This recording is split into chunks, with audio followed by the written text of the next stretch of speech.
Team India नू Birmingham test च ना सिर्फ मिली वड्डी हार बल्कि लगा एक बहुत वड्डा झटका।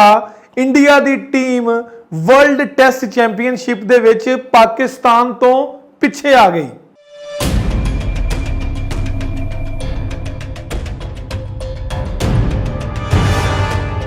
पिछले 2.5 साल तो सेंचुरी ना करने वाले विराट कोहली दे मुस्तकबिल ते लग गया सवालिया निशान।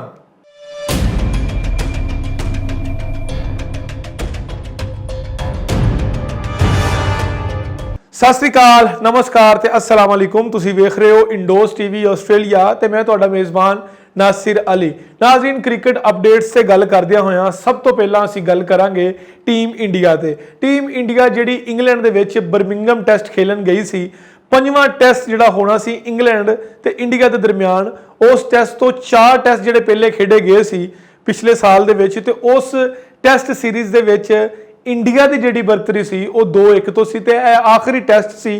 ते इस आखिरी टेस्ट दे विच ये आख्या जा रहा सी कि अगर इंडिया ये मैच ड्रा भी कर लेंदा है तो वर्ल्ड टेस्ट चैंपीयनशिप दे विच ओहदे पॉइंट्स ना सिर्फ वध जाणगे बल्कि वो इंग्लैंड के खिलाफ सीरीज़ भी जित जाएगा। जबकि दूसरी तरफ सिर्फ इंग्लैंड दे कोलों एक ही चांस सी ते वो चांस सी मैच जितना, क्योंकि जदों दी इंग्लैंड दा नवा कप्तान बेन स्टोक्स बनया है तो इंग्लैंड दे विच एक नवी जान पै गई है। तो उन्होंने न्यूजीलैंड के खिलाफ मुसलसल 3 टेस्टां च स्कोर चेज करके अपने नडर होने का दुनिया नूं पैगाम दे दिता। तो दूजी तरफ जो इंडिया के खिलाफ इंग्लैंड ने 378 रन का टारगेट पूरा किया तो एक बारी सारे हैरान हो गए, क्योंकि इंग्लैंड ने क्रिकेट हिस्टरी दे विच तीसरा सब तो वड्डा रन चेज किया ते अपनी तारीख का सब तो वड्डा चौथी इनिंग्स का स्कोर करके एक बारी सारिਆਂ ਨੂੰ परेशान कर दिता। अगर असी वर्ल्ड टेस्ट चैंपीयनशिप की गल करिए तो वर्ल्ड टेस्ट चैंपीयनशिप जिहड़ी हैगी है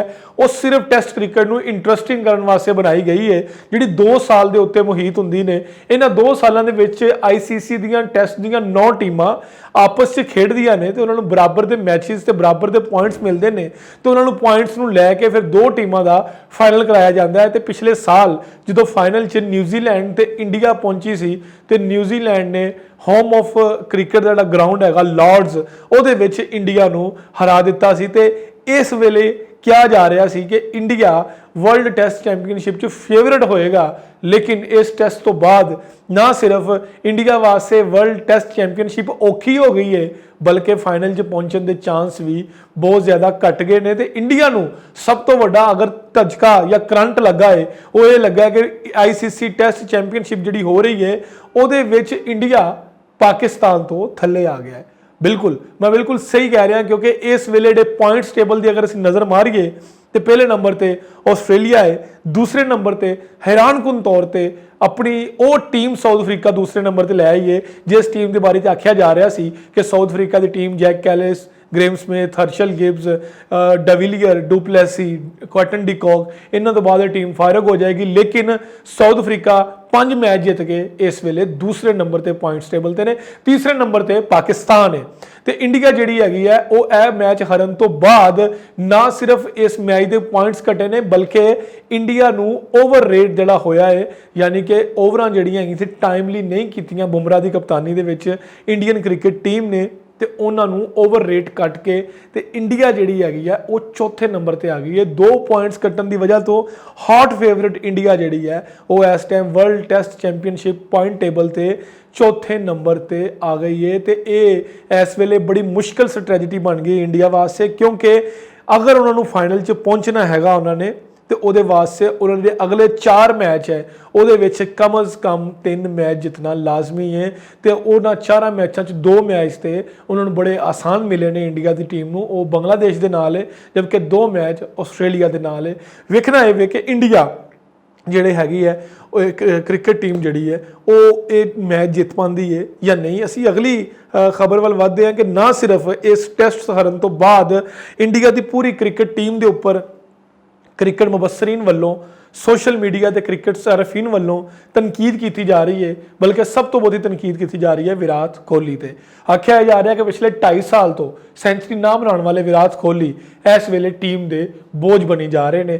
ਬਹੁਤ ਸਾਰੇ ਕ੍ਰਿਕਟ ਮੁਬਸਰੀਨ ਦਾ ਆਖਣਾ ਸੀ ਕਿ ਉਹਨਾਂ ਨੂੰ ਆਰਾਮ ਦੇਣਾ ਚਾਹੀਦਾ ਹੈ ਤਾਂ ਕਿ ਉਹ ਆਪਣੀ ਤਕਨੀਕ ਤੇ ਆਪਣੀ ਫਾਰਮ ਦੇ ਬਾਰੇ 'ਚ ਸੋਚ ਸਕਣ ਕਿ ਕਿੱਥੇ ਕਿੱਥੇ ਖਰਾਬੀ ਹੈ ਤੇ ਉਹਨਾਂ ਨੂੰ ਕਿੱਥੇ ਕਿੱਥੇ ਠੀਕ ਕਰਨੀ ਚਾਹੀਦੀ ਹੈ। ਹੁਣ ਇਹ ਦੂਸਰੀ ਤਰਫ ਬਹੁਤ ਸਾਰੇ ਕ੍ਰਿਕਟ ਮੁਬਸਰੀਨ ਐਸੇ ਵੀ ਹੈਗੇ ਨੇ ਜਿਨ੍ਹਾਂ ਦਾ ਇਹ ਆਖਣਾ ਹੈ ਕਿ ਅਗਰ ਵਿਰਾਟ ਕੋਹਲੀ ਟੀਮ ਤੋਂ ਬਾਹਰ ਹੋ ਜਾਂਦੇ ਨੇ ਤੇ ਉਹਨਾਂ ਦੀ ਜਗ੍ਹਾ ਤੇ ਕੌਣ ਆਏਗਾ। ਤਾਂ ਉਹਨਾਂ ਨੇ ਕਿਹਾ ਕਿ ਜਦੋਂ ਵੀ ਟੈਸਟ ਟੀਮ ਜਿਹੜੀ ਹੈਗੀ ਆ ਉਹ ਮੁੰਤਖਬ ਕੀਤੀ ਜਾਂਦੀ ਹੈ ਉਹ IPL ਦੀ ਬੁਨਿਆਦ ਤੇ ਮੁੰਤਖਬ ਕੀਤੀ ਜਾ ਰਹੀ ਹੈ, ਉਹ ਨਾ ਕਿ ਰਾਂਝੀ ਟਰਾਫੀ ਦੀ ਬੁਨਿਆਦ ਤੇ ਮੁੰਤਖਬ ਕੀਤੀ ਜਾਂਦੀ ਹੈ। ਇਹ ਬੜੀ ਇੰਟੈਲੀਜੈਂਟ ਗੱਲ ਕੀਤੀ ਹੈ ਜਿਸ ਬੰਦੇ ਨੇ ਵੀ ਕੀਤੀ ਹੈ ਕਿ ਕ੍ਰਿਕਟ ਸਾਰਿਫੀਨ ਸੀ ਇੱਕ ਉਹਨੇ ਕ੍ਰਿਕ ਇਨਫੋ ਦੇ ਉੱਪਰ ਕਮੈਂਟ ਇਹ ਕੀਤਾ ਹੈਗਾ ਕਿ ਜਿਹੜੀ ਕ੍ਰਿਕਟ ਟੀਮ ਇੰਡੀਆ ਦੀ ਇਸ ਟਾਈਮ ਟੈਸਟ ਕ੍ਰਿਕਟ ਟੀਮ ਹੈ ਉਹ ਸਿਰਫ IPL ਦੀ ਬੁਨਿਆਦ ਤੇ ਸਿਲੈਕਟ ਕੀਤੀ ਜਾ ਰਹੀ ਹੈ। ਜਿੰਨੇ ਵੀ ਪਲੇਅਰਸ ਨੇ ਉਹਨਾਂ ਨੂੰ IPL ਦੀ ਬੁਨਿਆਦ ਤੇ ਸਿਲੈਕਟ ਕੀਤਾ ਜਾਂਦਾ ਹੈ। ਦੂਜੀ ਤਰਫ ਜਿਹੜਾ ਇੰਡੀਆ ਦਾ ਸਭ ਤੋਂ ਵੱਡਾ ਟੈਸਟ ਫਾਰਮੈਟ ਰਾਂਝੀ ਟਰਾਫੀ ਹੈ, ਜਿੱਦਾਂ ਸਾਡੇ ਪਾਕਿਸਤਾਨ 'ਚ ਕਾਇਦ-ਏ-ਆਜ਼ਮ ਟਰਾਫੀ ਖੇਡੀ ਜਾਂਦੀ ਹੈ, ਉੱਦਾਂ ਇੰਡੀਆ 'ਚ ਇੱਕ ਰਾਂਝੀ ਟਰਾਫੀ ਵੀ ਖੇਡੀ ਜਾਂਦੀ ਜਿਹਦੇ 'ਚ 4 ਰੋਜ਼ਾ ਟੈਸਟ ਮੈਚ ਹੁੰਦੇ ਨੇ